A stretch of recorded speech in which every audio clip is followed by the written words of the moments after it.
jeudi 5 septembre et la version de MeditLink 2.1 vient de sortir. Et donc on va vous présenter un petit peu aujourd'hui une des grosses nouveautés, le traçage des limites cervicales. Donc on démarre un nouveau cas, on va faire une numérisation au complet, comme ça vous verrez un peu les chemins de scannage, etc. Ça vous fera une petite révision. Donc on crée un nouveau cas, on définit la fiche de commande, donc on lui dit qu'on a 2 couronnes, le matériau, la teinte, deuxième couronne, avec la touche contrôle on copie automatiquement les paramètres, et puis on va remplir la fiche correctement, comme ça on verra dans la partie labo. On lui dit qu'elle est en pontique, on peut changer les teintes, passer en Vita teinte Ivoclar et Vita 3D. Voilà. On solidarise les éléments en cliquant sur les petits ponts pour lui dire que les éléments sont solidarisés. Alors j'ai sauvegardé et là je peux passer au scan. On aurait pu cliquer sur scan directement. Et donc là on a le logiciel iScan qui se lance. Et on va démarrer l'acquisition.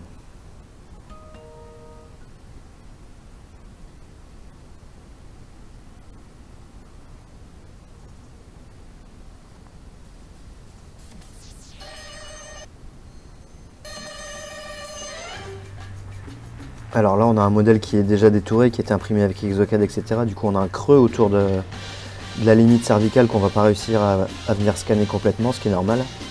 C'est beaucoup trop fin pour que la caméra puisse aller voir partout autour du puits qui a été créé. Mais bon, c'est pas gênant pour vous montrer le traçage de limite.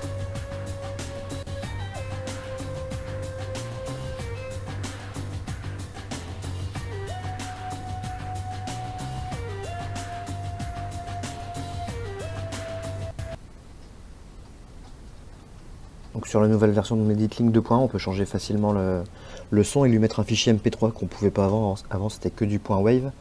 Là maintenant on peut lui mettre du MP3, il reprend à partir de là où il s'est arrêté, etc. On peut désactiver l'arrière-son qu'on avait depuis la version 2.0. Ça je vous montrerai plus tard. Et donc là on passe au scan de l'antagoniste.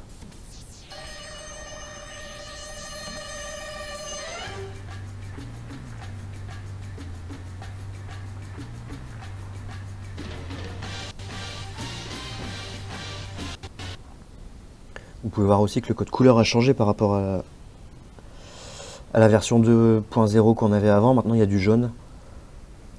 Je suis pas spécialement fan, je trouve que c'était plus parlant avec le vert et orange, mais bon, soit. Et maintenant on scanne l'occlusion. Donc pareil, ils ont amélioré les algos, c'est beaucoup plus rapide au niveau de l'enregistrement de l'occlusion.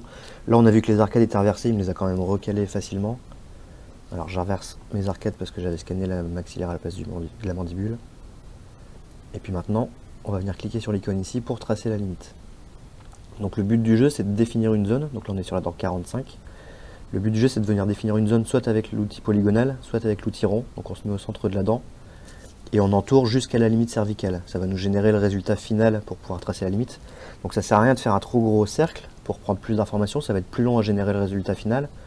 Donc vous venez vous coller au bord un petit peu plus loin que la limite cervicale. Une fois que la zone est validée, et sélectionnée, pardon, on valide. Il nous génère le résultat post-traitement de cette partie. Et comme ça on va pouvoir tracer la limite. Voilà, donc là on a le résultat final. Alors toute la partie grise c'est le trou qu'on avait autour du die qu'on n'a pas réussi à scanner. Et on voit que quand on positionne la souris sur une partie du scan, on a un outil de coupe là en 2D sur le côté.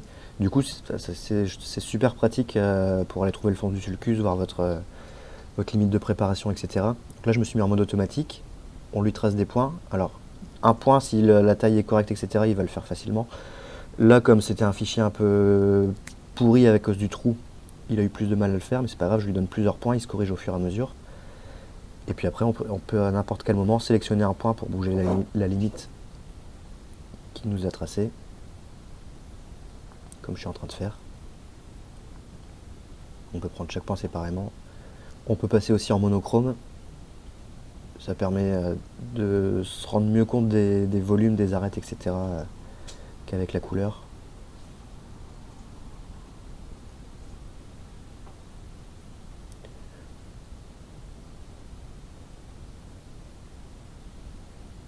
je suis en train de changer la qualité de rendu. En fait, ça change la définition du scan brut qui est à l'écran dans la partie scan. Là, on voit pas de différence parce que j'étais déjà sur le résultat final, mais je vous en reparlerai plus tard. Et donc là, pareil, on trace la limite sur la 43. Alors tout à l'heure, j'ai sélectionné l'outil rond, là je vais sélectionner l'outil sélection polygonale. Donc on entoure la zone concernée. Alors, je me suis trompé de bouton, on recommence. Donc avec des clics gauche, je sélectionne la zone. Et je valide avec le clic droit. Une fois que la zone est OK, on valide. Ça régénère le résultat final pour cette dent. Et donc tout à l'heure, je m'étais mis en sélection automatique. Là, je me mets en sélection manuelle. Et du coup, on trace nos points nous-mêmes. Dans certains cas, ce sera plus facile, à mon avis, pour tracer les limites, si votre préparation n'est pas top, etc. Et donc là, je viens dessiner des points. Au fur et à mesure, il me dessine la courbe de la limite cervicale. Et pour terminer le traçage de la ligne, on revient sur le premier point et on double-clique. Voilà, ça se met en rouge, on double-clique et c'est OK. Donc toujours pareil, on peut remodifier des points si on veut.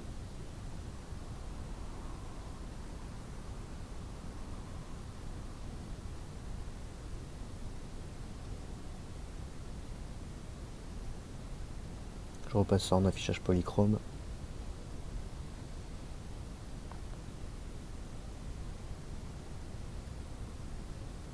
Et quand c'est OK, on valide. Donc voilà, on récupère nos limites sur le modèle. Je peux sortir de l'icône du traçage des limites. Et on va pouvoir terminer le cas. Voilà. On voit qu'avec le scène d'occlusion, on a toujours les limites qui sont là. Et on termine. Alors je vais choisir de reboucher les trous. Ce sera plus facile dans Exocad derrière. J'aurais pu le faire aussi dans Exocad, mais au moins ce sera déjà fait là. Alors un petit truc cool qu'on a dans cette version qu'on n'avait pas avant. Là, le rebouchage des trous, on peut choisir de lui dire par exemple qu'il sera de couleur grise. Du coup, le labo, même s'il importe les scans en couleur dans son Exocad, il verra que le trou a été rebouché parce que c'est du gris au niveau du maillage de son fichier, de son empreinte. Donc ça nous génère le résultat post-traitement.